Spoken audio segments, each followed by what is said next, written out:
Here's to good friends, the ones we hold dear, the ones who will tell us what we need to hear, the ones who love us, right or wrong, and to all those good friends that give you this song. Well, hello, good friends, and welcome back to The Last Walk, Remember When, with your host, Ron Baumbach. And we're going back in time to the fun times, the Christmas days of your life. So sit back, get off that easy chair, walk over to your fridge, open it up, take out a cool, refreshing carton of Borden's eggnog, pour it into a tall glass, make it so it's good and smooth. Open up your cupboard, look for that Praxis candy cane, unwrap it, sit back in your easy chair, turn on your lava lamp, close your eyes. The Last Walk is back. Life is too short, we get only one turn. With luck we find beauty, but we sometimes get burned. But if you've had a true friend, or perhaps love, you've experienced the peace of heaven above.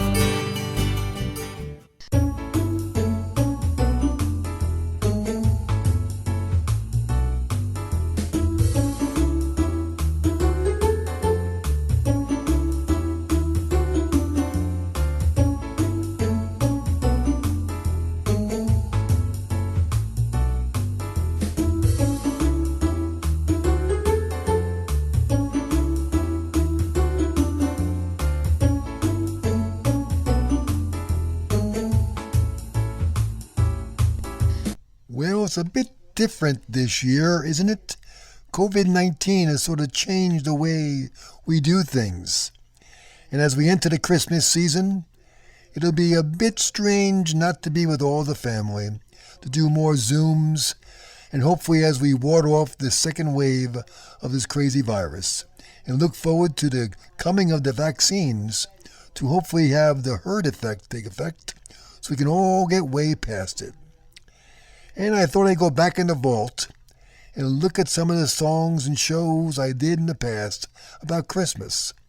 And at the risk of embarrassing some of my grandkids, who are a little bit older now, I thought we'd go back in time, talk about Christmas memories. Here they are. Hello, I am Julia, and I'm going to be recorded on the radio show.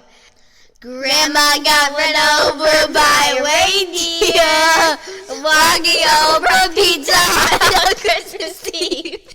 Grandkids say the most endearing things, don't they? And they have their most silliest songs. They also have great memories that they're making, and it's fun to be part of them. And it's fun to share your memories with them as well. We went back in time, talked to a few of our grandchildren, talked about their memories of the past, and shared some of ours. Enjoy a ride from the past to the present and to the future. And now we're with some of our grandchildren. We're going to talk about Christmas days from the past and their memories. While they're not that long, they're really endearing. So Julia, what's your favorite memory of Christmas? My favorite memory of Christmas is when I opened up my presents. But what was your first memory of Christmas? You remember going back when you were a little baby, and when you woke up on Christmas morning, what the feeling was like? I don't remember that. You have no memory of that? No, remember when I was tiny baby. You only remember when you were 8 years old? No. Not 7, 6, I remember 5. when I was 7. Remember seeing Santa Claus come to your home? I remember probably on him. What? Remember when Santa Claus came to your home, Julia? I know that he probably did, but I don't remember seeing. You don't remember seeing him? But I know we have he came videos and pictures of Santa Claus coming to your home and you sitting on his lap. Okay, so now can I sing a little song? Now, what was your favorite toy you got for Christmas? I got my own iPad. That's your favorite toy all time? Yes. Or any toy you asked Santa to get and you didn't get? I was expecting my own TV, but that didn't come. It didn't. You never got a TV? My own TV. I'm also waiting for a computer. You asked for a computer and a TV, and Santa did not deliver. But I got an iPad once. You got an iPad? Did you ask for the iPad? Yes. The computer and the TV. What else have you still waiting to get on the list? My own electric guitar. So there's 4 things. Are they on your list this year to Yes. get? They're on this year's list. So Santa, if you're listening, you're past due, overdue. Julie has repeatedly asked for Computer 1, and TV, a flat TV, screen, a flat screen TV, 2, and electric guitar. electric guitar. And those are things that she's hoping to get, Santa. So please, And I also want my own iPad because I've been sharing with my brother. you share with your brother. That's why I don't like it. That's why I need my own iPad. Oh, I've been so lucky and I've been so blessed. In spite of my failings, I've found success. For I've known love and I've known good times. And I have known friendship and written some rhymes. And now we're going to talk to Luke. So, Luke, thinking back in your great memory, you have a memory that's incredible, Luke. What is your favorite toy you ever received for Christmas? I think it was my karaoke machine I got from my Grammy, but it was still on Christmas. A karaoke machine. And do you still have it? Yep. Do you still play with it? Yep. The last time I played with it was like the beginning of this month or the end of last month. So that's one of your all-time favorite gifts at Grammy. Not my Day. all-time, but I can't think of any more. But I like that one by now. You like that one very much. What do you want this year from Santa Claus? I was wanting my own iPad and the iPad I have now, it could use for my whole family. I could get my own, and my sister could get her own. So you want your own iPad to do your own videos, Yep. do your own pictures, Yep. make your own music, Yep. listen to music, Yep. send emails, Yep. and just go crazy, Yep. right? And what is your best memory of Christmas, Luke? What do you like to do most on Christmas? I love opening presents. I love seeing what I get every time. And I once got a piano and it just didn't work. When do you normally open your presents? In the morning. Last time on Christmas, I just woke up and I just ran to my mom and dad. I was like, wake up, it's Christmas, let's go. Who's the Let's first one open who wakes presents." up on Christmas morning? I don't know. I think it was me. You. And you go downstairs, open the presents? And then my parents, then my sister, Julia, who you just heard maybe. Do you have to wait to go open the presents, or are you allowed to go downstairs by yourself? I need to wait. You have to wait We have until to wait. Mom and Dad wake up and Julia wakes up? Yeah. That's Yeah. terrible, isn't it? Yeah. You know the presents are there. I opened at like 7. You know they're there, but you can't open them. Because I have to wait for my mom and dad to So insist on what's your message to Mom and Dad when they hear this on the radio? What are you going to ask them to do early in the morning on Christmas morning? What's your message to Mom and Dad? Can I open my presents now? Or can they wake up earlier, right? Yeah, can you wake up earlier than me and then so I could just go down the stairs, flip, flop, flop, Yeah. and then open presents? Do you have memories of sitting on Santa Claus's lap? I once did at my old house. What do you mean? I have new. Oh, oops, I'm sorry. But I don't. Someone told me I did, but I don't remember sitting on the lap. But I remember seeing him. I saw him before. We have pictures of him and you together. But I never saw him when I was in bed. I never saw him put Christmas presents on my house. But I saw him before. When I was a little boy, I remember Santa Claus came to our house, and I would always hear the bell ringing, Luke. The bell, ding, ding, ding, ding, ding. I would run out of my bed, run down the stairs, and Uncle Dick, or my oldest brother, would always say, "You just missed him. He just ran out the door." And I said, "Oh, again, I missed him."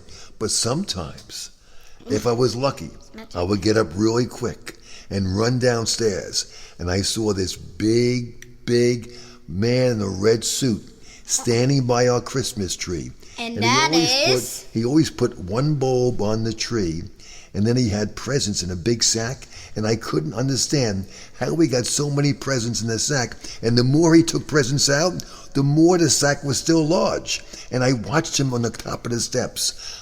I would stand up there. He never knew I was watching him.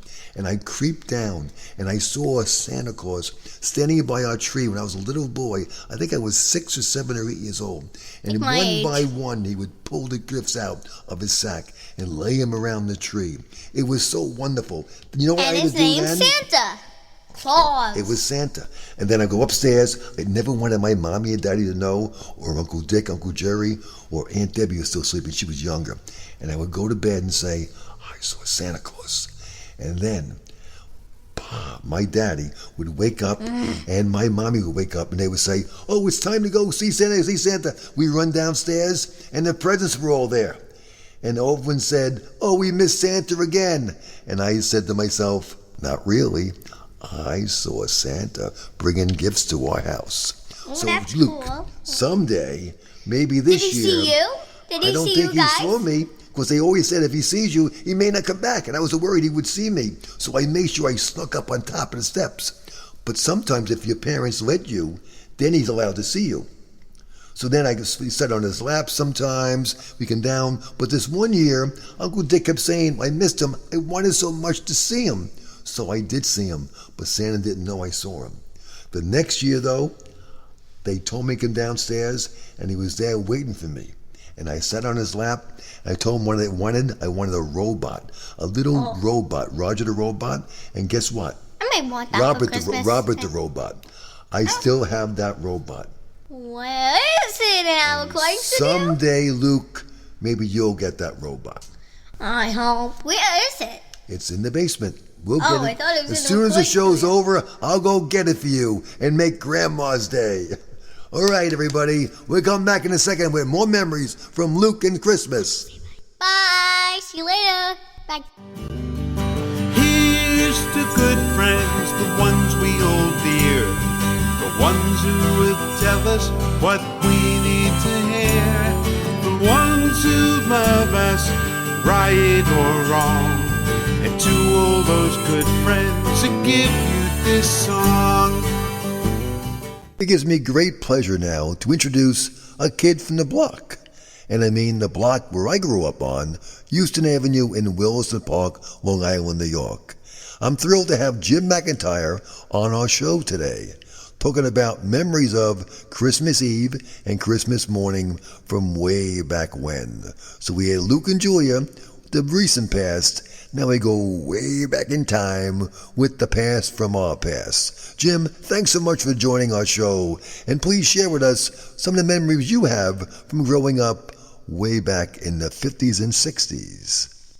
Well, it was always a very exciting time of year, and I shared a bedroom with my brother Bill, and my sister was down the hall, my sister Susie, and Christmas Eve also happened to be my grandmother's birthday. So my grandmother and my aunt on my mother's side used to come over and we'd celebrate Christmas Eve with my family, and my grandmother, who we called Nana, we'd celebrate her birthday. So that was always a very nice special. And then we had Santa Claus to look forward to the next day. Well, as all of you know, Christmas Eve is a very difficult night for children to fall asleep. Oh my God, when I think about it. My father would yell upstairs to me and my brother, okay boys, get to sleep. Those were the days. Those were the days, get to sleep. And I think we used to go to sleep when we were about 6 years old, about 7:30. We used to go to bed very early. Although Christmas Eve, we couldn't wait to go to bed because we figured the sooner we went to bed, the faster Christmas morning would come.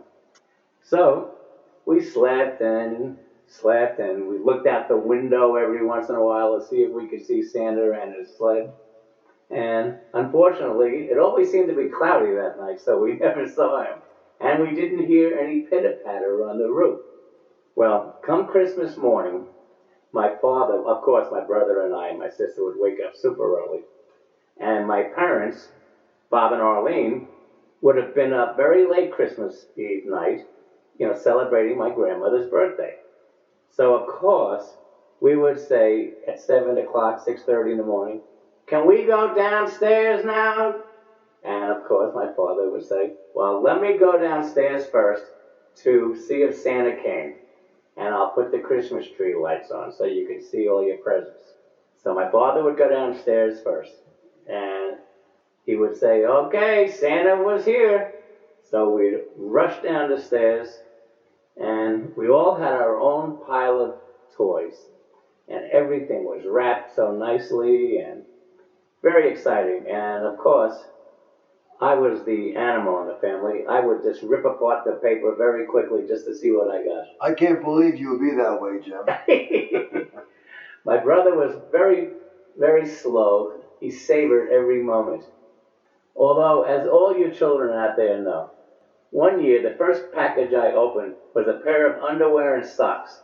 I was not too happy. That was from all the kids in the block for you, Jim. So after opening presents for about an hour, then we'd, play with our new toys. And then my mother would say, okay, go upstairs and get out of your Dr. Denton's and get dressed. We had company coming. So we'd go upstairs and we'd get dressed. And Christmas Day, but the cousins would come. My grandmother and aunt would come back. And we'd have a big family day, which was very nice. Did you ever see Santa Claus? When I was young, I thought I saw Santa Claus flying down the road above the trees on Houston Avenue, but I wasn't sure. But speaking of seeing, people like Santa Claus, when I was much younger, about 5, when we were living in Flushing, one night I woke up when I was only like 5 years old or 4 years old, and I saw the Easter Bunny.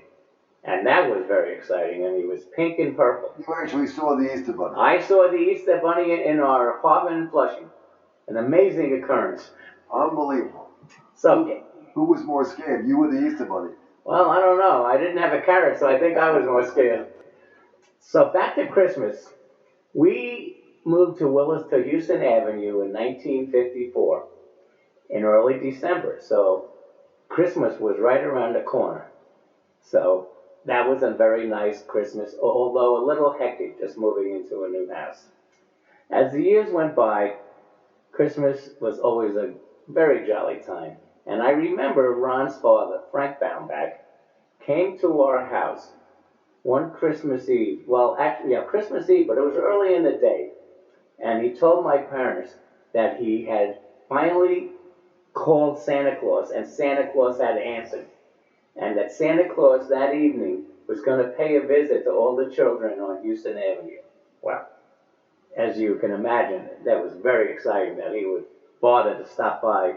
But Frank Baumbach was a very persuasive man. My dad knew Santa. It's unbelievable. So that night, we were waiting, and we heard bells, and we looked out the front door, and there was Santa Claus down the street. And he happened to be knocking on the Hayes' door. And the Hayes' let him in. And Santa Claus, spent some time with the Hayes family, as he did with every family on Houston Avenue that evening. So that was really my first. When Santa got home, I'm sure he slept really well that night. Well, from what he said, he had to leave. He had to go straight home after Houston Avenue because Mrs. Santa Claus was preparing a big pre-flight dinner for him. Oh, that's what it was. Oh, yeah. He had to go eat because he had a long night. The reindeer had to rest.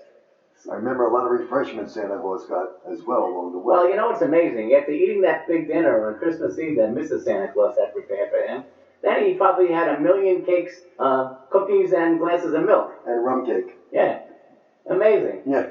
He had a good time. One time he had so much rum cake, he flew to the South Pole.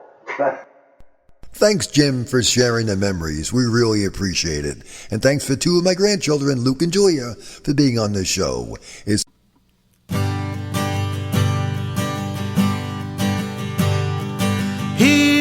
to good friends, the ones we hold dear, the ones who will tell us what we need to hear, the ones who love us, right or wrong. And to all those good friends who give you this song.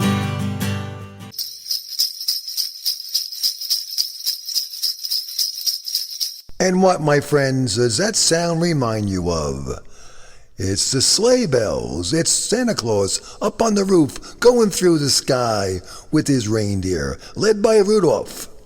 Which makes me think of a story a friend of mine named Pat gave me from a fellow named G.K. Chesterton, a famous British author who wrote a review in New York Times Book Review on a story about Santa Claus. This is what G.K. had to say about his story of Santa Claus. What has happened to me has been the very reverse of what appears to be the experience of most of my friends. Instead of dwindling to a point, Santa Claus has grown larger and larger in my life until he fills almost the whole of it. It happened this way. As a child, I was faced with a phenomenon requiring explanation. I hung up at the end of my bed an empty stocking, which in the morning became a full stocking. I had done nothing to produce the things that filled it. I had not worked for them, or made them, or helped to make them. I had not even been good, far from it. And that the explanation was that a certain being whom people call Santa Claus was benevolently disposed towards me. Of course, most people who talk about these things get into a state of some mental confusion by attaching tremendous importance to the name of the entity. We called him Santa Claus because everyone called him Santa Claus. But the name of a god is a mere human label. His real name may have been Williams. It may have been the Archangel Uriel. What we believe was that a certain benevolent agency did give us these toys for nothing. And as I say, I believe it still. I have merely extended the idea. Then I only wondered who put the toys in the stocking. Now I wonder who put the stocking by the bed, and the bed in the room, and the room in the house, and the house on the planet, and the great planet in the void. Once I only thanked Santa Claus for a few dolls and crackers. Now I thank him for the stars and street faces and wine and the great sea. Once I thought it delightful and astonishing to find a present so big that it only went halfway into the stocking. Now I am delighted and astonished every morning to find a present so big that it takes 2 stockings to hold it, and then leaves a great deal outside. It is a large and preposterous present of myself, as to the origin of which I can offer no suggestion except that Santa Claus gave it to me in a fit of peculiarly fantastic goodwill. Signed, G.K. Chesterton. Now, Santa goes back a long time. As you all know, Santa comes on December 24th, the evening, to visit all the kids around the world and bring them holiday joy. Now, if you're like me, you're a fan of Santa Claus. And yes, everyone, I believe in Santa. I always have and always will. And I'm lucky because, you see, I knew people who knew Santa. In fact, my dad was a real good friend of Santa Claus. And I believe in many, many ways that the joy my dad brought forth as he shared the friendship with the big red guy in the red suit, the big beard, was given to us and given to many other people as a gift. And it goes through life. My dad knew him, my brothers knew him, I have cousins who knew him, I have friends who knew him, and it goes on and on and on. And I think the spirit of Santa, the love of Santa, is something that goes on and gets passed on from generation to generation. And yes, my friends, and my kiddies, all my grandchildren, I believe in Santa. Santa's a great guy. He's out there. He's bringing the good wishes, bringing the toys and the joys of the Christmas season. Every year at the same time, he goes around the world, bringing everyone their presents in that big red sack. Remember your memories of Christmas, your memories of sitting on Santa's lap, your memories of telling him exactly what you wanted for Christmas morning. Did you receive your gifts on Christmas Eve? Or perhaps it was Christmas morning day. Whatever they were, they're your memories. Think back, reflect on what happened in your life on your favorite Christmas of the past. He's getting closer. I hear him. He's coming. He's getting nearer. Now, back in our day, Every year, we were lucky enough to have Santa make a visit to our home on Christmas Eve. Now, the planning for the evening was always the same, and we kids always enjoyed the banter that would happen. We'd be having our family dinner on Christmas Eve. Suddenly, we'd be told it's time to go to bed, earlier than normal. So we would always run upstairs, not even tired, but we knew if we weren't in bed, for some reason, Santa Claus wouldn't come. And for some reason, my dad always got a phone call. The last minute the phone call came from his job at the A&P Bakery. There was an emergency. There had to be some rolls made or bread made or pies made. And my poor dad every year had to run out to the bakery and go and get the day's supplies of rolls and pastries for the next day because it was Christmas. And everyone needed their rolls on Christmas. And my dad worked at a great bakery. But every year, Dad missed it. And as soon as Dad left, my Uncle John came. Uncle Johnny came with his big camera and all the lights on it, the big movie cameras. He would sit there and set up, and all of a sudden we'd get called downstairs by my mom and my Aunt Estelle. Come on down, Santa's here, Santa's coming. We run down the stairs and be bumbling out. The house is all dark, and all of a sudden the trees lit up. And out of nowhere, we hear this sleigh bells, hear the cowbell. It was really ringing loud. That meant only one thing. It meant Santa was nearby. He was going to come in the front door. He never came in the fireplace. He always said it was too busy, too much stuff I had in the fireplace. He couldn't fit in it. For some reason, our fireplace was, it wasn't meant for Santa for some reason during the evenings. So he came in the front door. And we'd be sitting, gathered around. We all run on his lap. He'd sit there, pull out one toy for us. Always just one toy. We'd be told to sit there and play with it and share it with our brothers and sister and our parents and everybody, have fun. Then he would get up and he would pick up his big jelly belly and he would hold it and say, "Who wants to sing some Christmas carols?" And we all gathered around singing jingle bells. And Santa all of a sudden would just turn and wave, give us a big smile, give us a big hug, and walk out the door. We ran to the door, ran to the window, we watched, we looked patiently for those elves and all these reindeer. Where were they? And then suddenly the lights went out.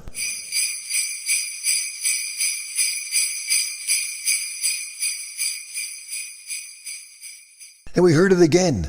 The sleigh bells, Santa's reindeer, the sound of the reindeer as he took off and went down somewhere else to visit another family. It was unbelievable. Amazing. What joy. And then all of a sudden, as we go back, open our presents, Dad would walk in. He got relieved from the bakery. He got sent home. It was a joyful day in the family. We were all sitting around opening our presents, and we were told, okay, it's time to go to bed. You can take one toy to bed, and the next morning you can bring it. Come on downstairs. We'll open all the presents up. But we complained. We said, no, we want to get more presents. We want to open them now. And then Mom and Dad would look at us with that look on our face, and they would say, okay, just one more. One more became two more, and three more, and four more, five more. It was unbelievable. We had wrapping paper, everything. My Aunt Estelle would put all the paper in a big bag. We'd be sitting there sharing presents and toys, and we would just be thrilled and go upstairs with the biggest smile on our face and sleep. And the next day we get up, and we had the good word that Santa came back. He came back and he filled our stockings. We didn't even know it, but our stockings were always filled to the brim with new toys. What an incredible, joyful day. It's Christmas morning. So what's your favorite memory of Christmas? What's your memory of when you were a kid? What's the one toy you always wanted to get and you finally got? You kept bugging your parents, bugging Santa for it, and finally one day you saw it under your tree. Who opened the presents first? Or did you pass around the presents among your family? Or did one by one, did you pass and give one to your brother, one to your sister, they gave you one? Or did everybody just dig in and start unwrapping the paper and just getting all their own presents? Everyone has their own tradition, their own memories. They did a Christmas Eve, Christmas morning, or maybe over a course of different days. But whatever it was your memories and your tradition. So bring them back now. We're at Christmas time. We're in a season of joyfulness, season of frivolity and happiness. So let's share it all together. One of the best memories I have, besides all that my own Christmas joy, was knowing that fact that my dad, as I mentioned, knew Santa. He was a good friend of Santa's. In fact, last week, my friend Jim McIntyre mentioned what my dad did. He went up to the town hall, and he said to the people who ran our village, said, "Listen, guys, I know a guy named Santa who's agreed to come and visit everyone in our block for years on Houston Avenue. And I think if we do it right, he'll come early this year to all the kids in our village in Williston Park. If we can all get there early enough, maybe we can have Santa come about 6 o'clock. So they sat down, they thought about it, they said, geez, can we get Santa to come special just to our village earlier than normal, instead of waiting till midnight? So they asked my dad, what do you think, Frank? Can it happen? My dad went back. My dad was a real quiet, low-key guy. But once Santa got involved, he became a different person. He became an elf. He became the most joyful guy in the world. So Dad made a few phone calls, sat down with his good buddy Santa, and said, listen, Santa, can you do me a favor? Can you bring joy and happiness early to everyone in our town? And Santa said yes. So, that year, 1964, Santa Claus came early to all the kids in the village. And now here we are in 2016. And guess what, kids? My dad, Pa, is long gone up in heaven. But the Santa joy goes on and lives on. And Santa comes every Christmas Eve at 6 p.m. He visits all those kids in the villages. And not only that, but there's also people who we know who are now real good friends with Santa. Your cousin Kevin in New Jersey. He's an incredibly close friend of Santa Claus. He almost looks like Santa Claus. He's so close to him. We have people in the family. I have a nephew, Matt, who's amazing. Matt is so friendly with Santa Claus. It's unbelievable. I'm sure you have friends in your family too. And you have people you know who just have this inner feeling of saying, I know the man, I know the feeling, I know the joy, I love it. It's Santa Claus. And they can feel like he's there. So I believe in Santa. I believe in the spirit. I believe in the happiness that he brings and the joy he brings each and every day to every little child. All over the world, the joy of happiness and knowing that someone loves them. So, enjoy your Christmas, enjoy the merriment, enjoy the happiness, and don't forget, leave out the cookies and a glass of milk. Well, Santa needs his little bit of refreshment when he comes to your home. He needs to come in late at night when you're sleeping, but he needs to get a little bit of cookie and a glass of milk. So have a great Christmas, enjoy it, merriment for everybody, and ho ho ho for everyone in the world.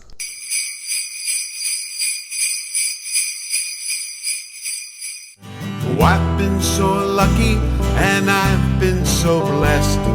In spite of my failings, I've found success. For I've known love and I've known good times, and I have known friendship and written some rhymes.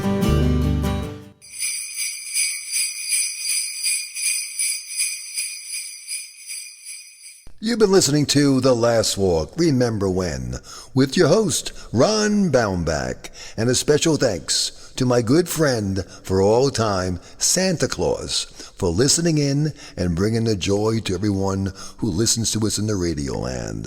And everyone around the world, have a great Christmas. And a special thanks as well to Paul Casone for his wonderful song, Here's the Good Friends, which we play on our show. And I can't forget my good friend Mike for the wonderful work he does in making our voice sound so much better in the studios in the state of Tennessee. The book, The Last Walk on Our Block, is available on Amazon.com and BarnesandNoble.com. It's a Nook, print, and Kindle version. And in addition, Ron Baum makes available to bring joy and merriment to your group, to talk about the people, places, and things from the 1950s, 60s, and 70s. If you're interested, reach out to Ron and we'll do our best to be there. Have a great day, have a great week, and a very Merry Christmas to all. And to all, a good night. Here's to good friends, the ones we hold dear.